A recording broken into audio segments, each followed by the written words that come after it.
Salut! Sans plus tarder, je vous invite à vous installer confortablement car la triste histoire de Sarah Ludeman commence maintenant. Sarah Ludeman est née le 7 septembre 1990. C'est ce qu'on peut appeler un enfant miracle car ses parents ont mis énormément de temps pour réussir à l'avoir.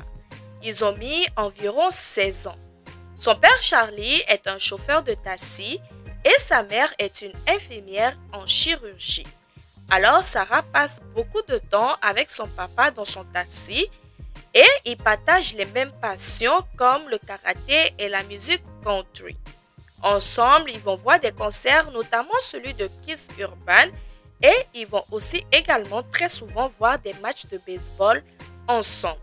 Alors Sarah, c'est une jeune adolescente qui aime danser, elle aime bien se prendre pour Britney Spears et elle adore inventer des chorégraphies.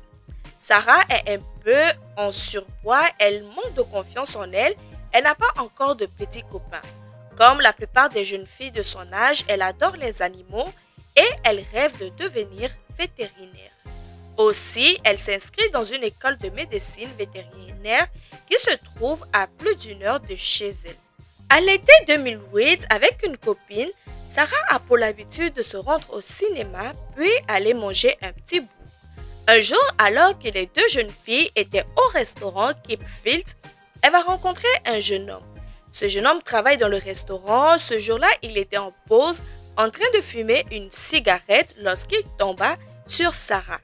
Très rapidement, il entama la conversation et tout de suite, le courant va passer. Et ce jeune homme s'appelle Josh Camacho. Josh Camacho est un grand métis de 19 ans. Sa mère est originaire de la République dominicaine et son père est originaire de New York. Josh est en dernière année au lycée et durant ses vacances scolaires, il travaille dans ce même restaurant depuis ses 17 ans. Josh entretient une image de bad boy, il aime se prendre en photo en fumant de l'herbe. Cette image de bad boy plaît à beaucoup de filles jusqu'à ce qu'il ait un certain succès avec les femmes. Donc durant tout l'été, Josh et Sarah vont entretenir une relation amoureuse et à l'approche de la rentrée, Sarah va annoncer à ses parents qu'elle ne veut plus continuer ses études de vétérinaire et qu'elle préfère s'inscrire au même lycée où étudie Josh. Ses parents sont déçus, ne sont pas tout à fait d'accord avec sa décision, mais quand même, ils vont l'accepter. À la rentrée, c'est la douche froide. Sarah se rend rapidement compte que Josh ne lui porte aucune attention et même lorsqu'ils se croisent dans les couloirs, aucune affection, aucun regard.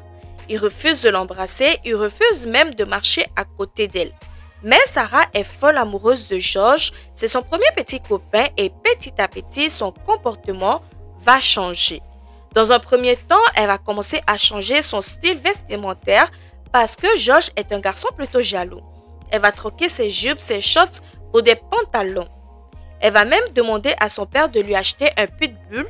Bien évidemment, c'est pas parce qu'on a un pitbull quand on est voyou et forcément on est un délinquant. Mais ça nous montre bien l'influence que Josh pouvait avoir sur Sarah. D'un autre côté, elle n'est pas connue des services de police, mais elle va avoir affaire à eux. À plusieurs reprises, 6 fois en 6 mois, c'est quand même rien. Donc, une fois parce qu'elle s'était disputée avec Josh, donc Josh pouvait être assez impulsif et violent envers Sarah. Et un autre jour, lors d'une dispute, il va l'attraper au visage. Donc, les parents de Sarah ne vont pas du tout apprécier la situation.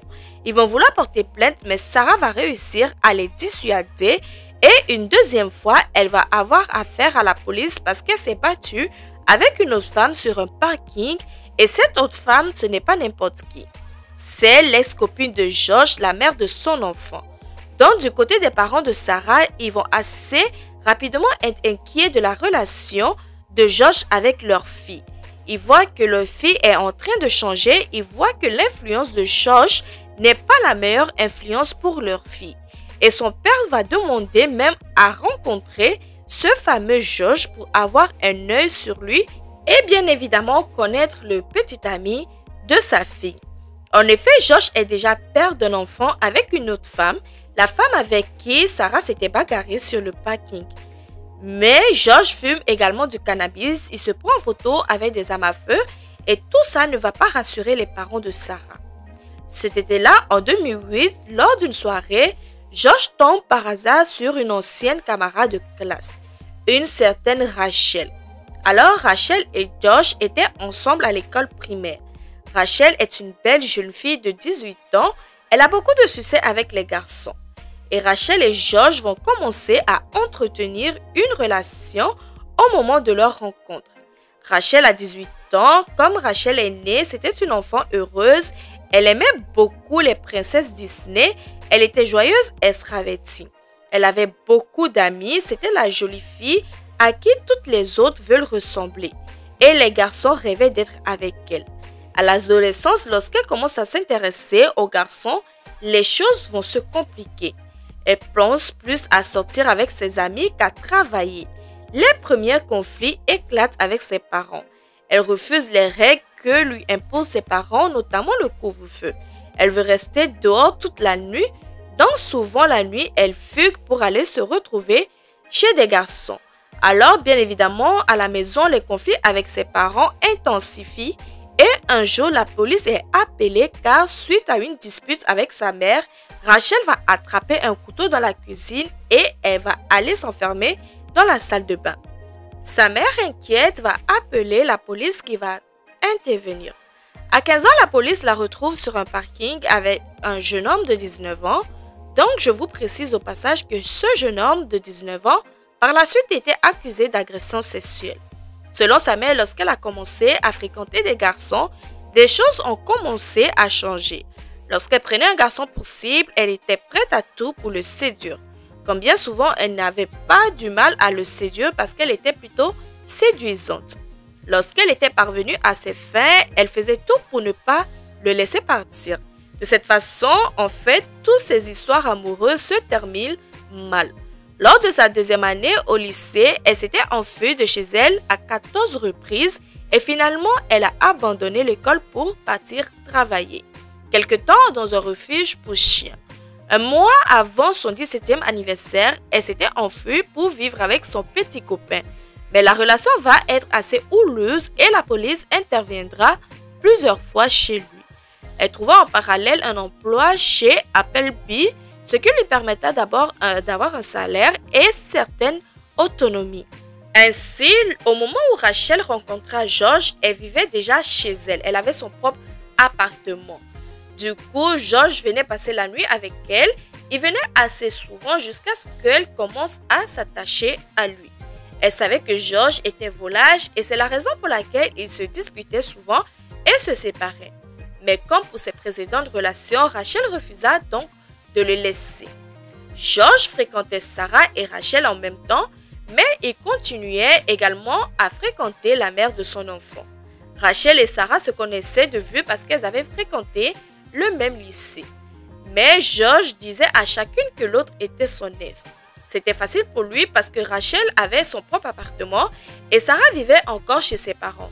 Du coup, ils se voyaient qu'en journée.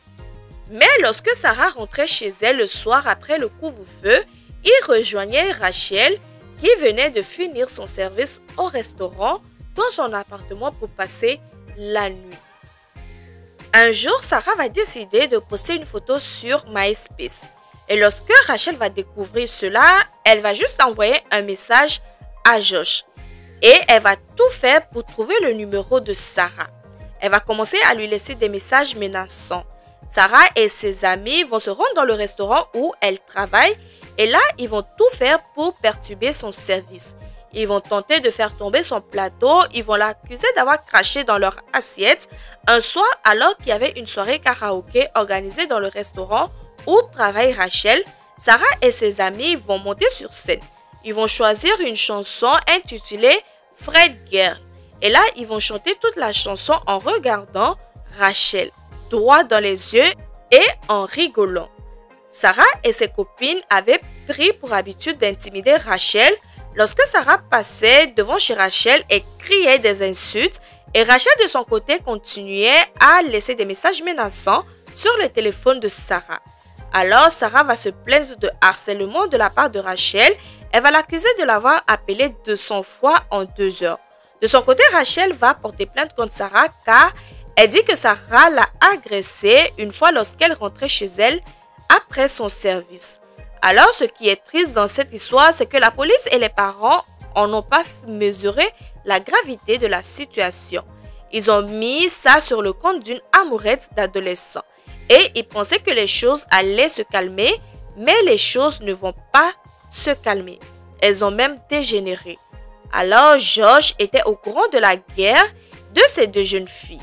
Lui n'a rien fait non plus pour apaiser les choses. Au contraire, il était plutôt flatté que les filles se battent pour lui et encourageait même la situation en leur disant « Bah, si vous m'aimez, vous devez vous battre pour moi ». En ne comprenant pas bien pourquoi les deux jeunes filles n'ont pas réussi à quitter George ou bien le mensonge, les responsabilités, c'est comme si elles étaient aveuglées par l'amour qu'elles lui portaient et qu'elles étaient prêtes à tout pour le garder. Des mois après, la guerre va se livrer entre les deux jeunes femmes, va faire monter la haine jusqu'à atteindre son paroxysme. Le 14 avril 2009, Sarah et George étaient en dispute depuis près de 2 semaines, notamment à cause des tensions qu'il y avait entre les deux jeunes femmes. Son père dira qu'à cette période, Sarah était extrêmement triste et qu'elle pleurait tous les soirs. Elle avait perdu beaucoup de poids. Ce jour-là, Sarah envoie un premier message à George pour lui faire part de sa frustration quant à la relation. En tout, elle va lui envoyer 3 messages qui resteront sans réponse. Pendant ce temps-là, George avait prévu de passer la soirée avec Rachel et vers 17h, il va envoyer un message à Sarah en lui demandant de prendre des films et de le rejoindre chez sa sœur. Il envoie également un message à Rachel pour annuler sa soirée avec elle. Sarah est donc ravie et va décider donc d'aller se rendre chez la sœur de George. Sur le chemin, elle tomba sur Rachel qui promenait son chien. Elle ne va pas hésiter, elle ouvre sa fenêtre et se met à klaxonner en lui criant dessus. Rachel eut peur, elle va vite rentrer chez elle. Et là, elle a décidé d'appeler un certain Javier qui va même lui proposer de venir se réfugier chez lui. Avant de partir, elle saisit un couteau dans la cuisine et qu'elle va glisser dans son sac. Durant cette fin de journée, Sarah et George vont regarder des films et ils vont jouer aux jeux vidéo jusqu'à environ 23h, l'heure du couvre-feu. Rachel, sur le chemin pour se rendre chez Javier, en passant devant chez la sœur de George, va envoyer un message à George en lui disant qu'elle sait très bien pourquoi il a annulé leur rendez-vous, qu'il est sûrement avec Sarah. Donc, George va lui répondre « Oui, c'est vrai, je ne t'aime plus. Qu'est-ce que tu fais encore dans la rue à cette heure-ci? Rentre chez toi. » Rachel, folle de rage, va retourner à la voiture de Sarah en criant pour essayer de la faire sortir. Mais Sarah n'est pas sortie car elle était déjà en retard pour rentrer chez elle. Sarah est inquiète, elle a peur que Rachel ne revienne une fois qu'elle est rentrée chez elle. Le coup de feu approche, elle décide donc de prendre la voiture pour rentrer à la maison. Mais avant de rentrer, la sœur de Josh lui demande de faire un saut au McDo pour qu'il puisse acheter à manger.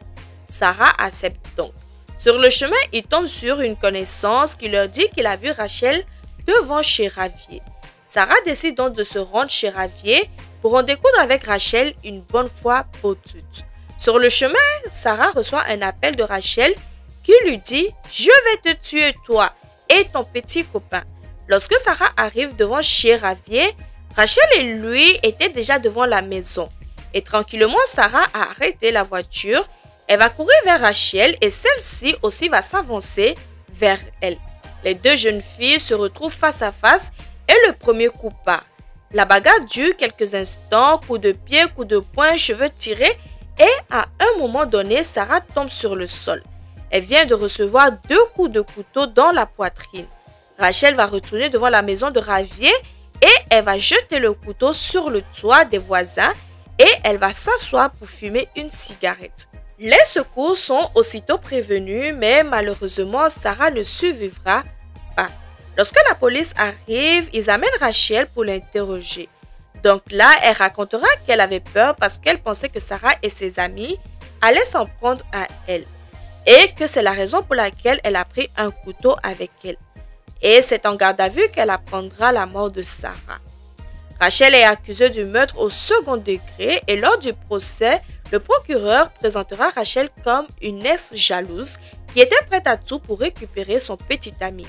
Elle aurait donc profité de la situation pour éliminer sa rivale. Plusieurs preuves vont aller dans ce sens.